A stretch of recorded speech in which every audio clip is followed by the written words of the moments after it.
So నేను మీ Kanagi SN ప్రసాద్ను. Twist and turns in politics భాగంగా ఈ వీడియోలో మనం భువనగిరి పార్లమెంట్ నియోజకవర్గం గురించి మనం తెలుసుకుంటాం. సో భువనగిరి పార్లమెంటరీ నియోజకవర్గం అనగానే దాదాపుగా నల్గొండ కానీ భువనగిరి కానీ కాంగ్రెస్ కానీ కమ్యూనిస్ట్ పార్టీకి అనుకూలమైనటువంటి నియోజకవర్గంగా మనం చెప్పుకోవచ్చు. So particular Bhuvanagiri constituency. So Bhuvanagiri కాన్స్టిట్యుయెన్సీలో ఉండేటటువంటి ఏంటంటే ఇబ్రాహీంపట్నం, మునుగోడు, భువనగిరి, నకరికల్, తుంగతుర్తి, ఆలయ, జనగాం. సో ఇది కూడా 2008లో డెలిమిటేషన్ కమిషన్ ఆఫ్ ఇండియా ద్వారా సో ఈ 3 పార్లమెంట్ ఎలక్షన్స్ మాత్రము ఈ పర్టికులర్ భువనగిరి కాన్స్టిట్యుయెన్సీ నుంచి జరిగింది. కాంగ్రెస్ 2 సార్లు 2009లో 2019లో, బీఆర్ఎస్ 2014లో గెలుపొందడం చూశాం.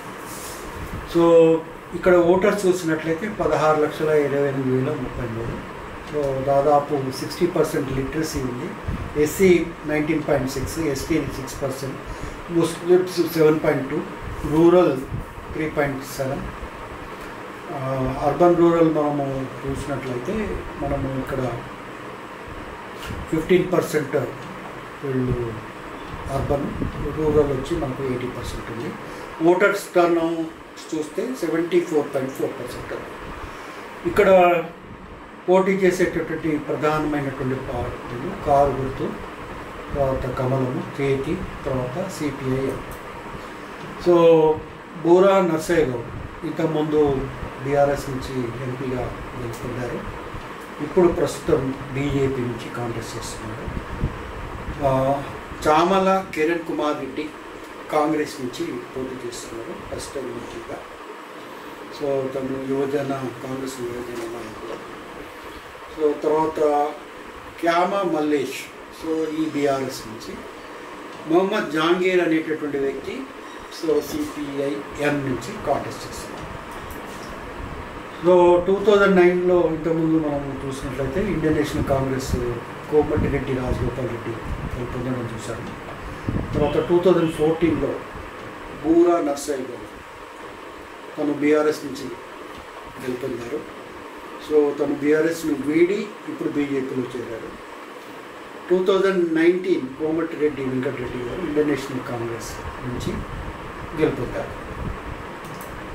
సో 2009లో మనము చూసినట్లయితే Komatireddy Rajagopal Reddy 5,04,103.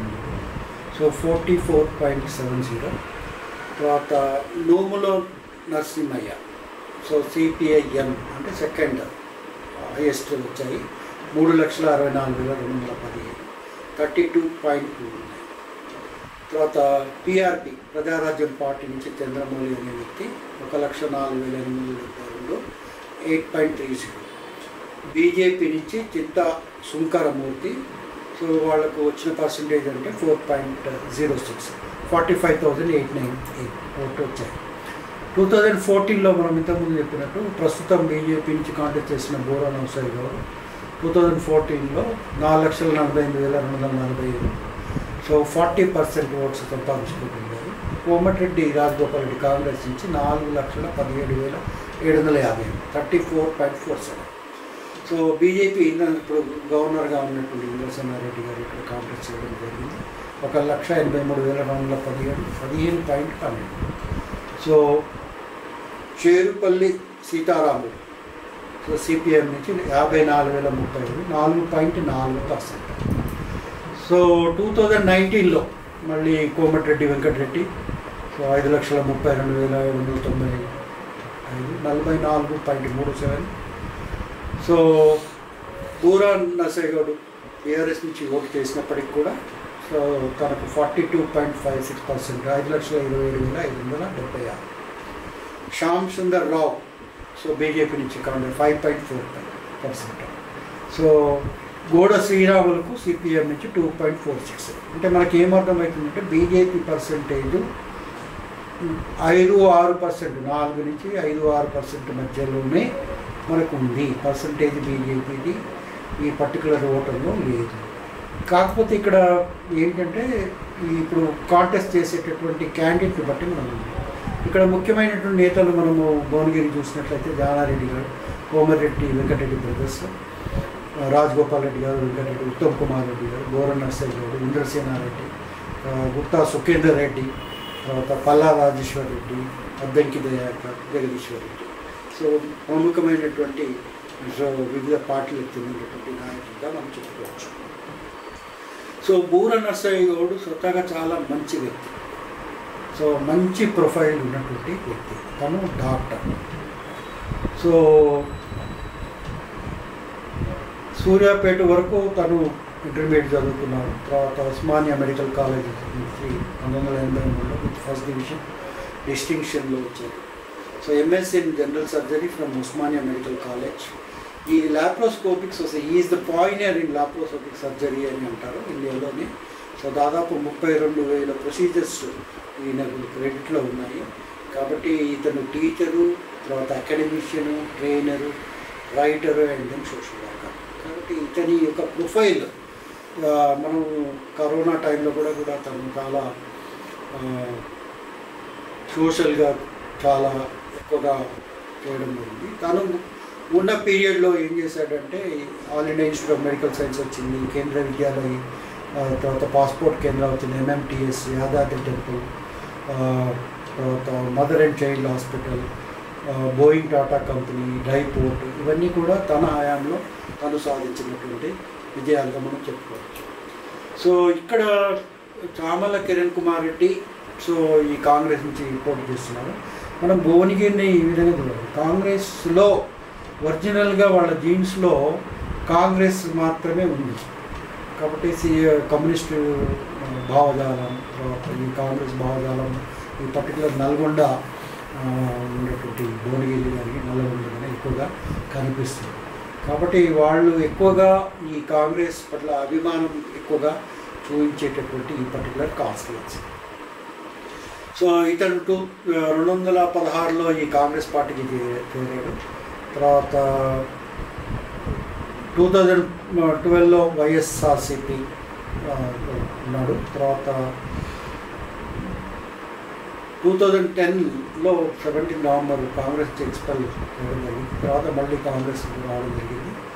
So vice president Telangana Pradesh Congress committee 2022 నుంచి ఇప్పటి వరకు ఉన్నారు.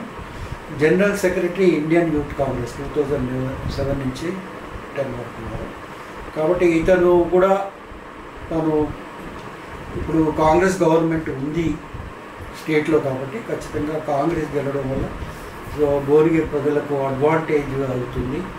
తర్వాత రేవంత్ రెడ్డికి సన్నిహితుడు కాబట్టి ఖచ్చితంగా ఈ భువనగిరిలో నాకు తెలిసి నేను కూడా కొన్ని ప్లేసెస్ విజిట్ చేయడం జరిగింది. చాలా వరకు ఈ పర్టికులర్ దాంట్లో కాంగ్రెస్ వాళ్ళ మీద అభిమానం ఎక్కువగా చూపిస్తున్నట్టు కనిపిస్తుంది. ఇప్పుడు బీజేపీ ప్రాబల్యం వల్ల కాదు, బూర నర్సయ్య గౌడ్ ఒక వ్యక్తిగత ఇమేజ్ వల్లనే బీజేపీకి ఓట్లు. సో 5% నుంచి ఎక్కువ ఎక్కువ ఓరావరి పోటీ అయితే ఉంటుంది ఖచ్చితంగా వీళ్ళిద్దరి మధ్యలో. తర్వాత బీఆర్ఎస్ మనం చూసాము, చాలామంది నాయకులు వీడి సో వేరే పార్టీలో, కాంగ్రెస్ పార్టీలో, బీజేపీ పార్టీలో చేరడం మనం చూసాము. కాబట్టి బీఆర్ఎస్ చాలా వీక్ అయింది అనే దాంట్లో సందేహం ఏం లేదు. కాబట్టి ఖచ్చితంగా ఈ బీఆర్ఎస్కు అడ్వాంటేజ్ ఉండదు. కాబట్టి క్యామ మల్లేష్ అనే ఇతను కాంటెస్ట్ చేస్తున్నాడు. సో ఇతను బీసీ వర్గాల్లో మంచి పట్టున్నటువంటి నేత. పంచాయతీ సభ్యుడి నుంచి పార్లమెంట్ అభ్యర్థి వరకు అతని ప్రస్థానం. ఇప్పుడు ప్రస్తుతం అతను కాంటెస్ట్ చేస్తున్నాడు. కాబట్టి సో భువనగిరి పార్లమెంట్ బీఆర్ఎస్ అభ్యర్థిగా ఇబ్రాహీంపట్నానికి చెందిన కామ మల్లేష్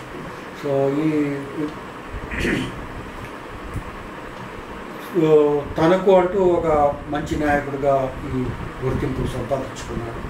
కాబట్టి ఈ క్రమశిక్షణ కలిగినటువంటి నాయకుడిగా ఇతనికి పేరుంది. సో కేసీఆర్ మన్నలు పొంది తర్వాత ఈ పార్లమెంట్కి కామన్వెల్త్ ఎన్నుకోవడం జరిగింది. కాబట్టి ఆయన నమ్మిన సిద్ధాంతాలకు కష్టపడేటటువంటి వ్యక్తి. కాబట్టి మనము ఎవరు ఇక్కడ గెలుస్తారు, సో ఈ పార్టీ బేసిక్గా ఈ 3 పార్టీల మధ్యలో ఉంది. కాబట్టి వ్యక్తులను బట్టి పార్టీ బేస్గా తర్వాత ఏ విధంగా ఓటర్స్ ఆలోచిస్తారనేటువంటి విషయము. సో మనకు May 13th ఓటింగ్ తర్వాత మనకు కొంచెం అవగాహన కలుగుతుంది.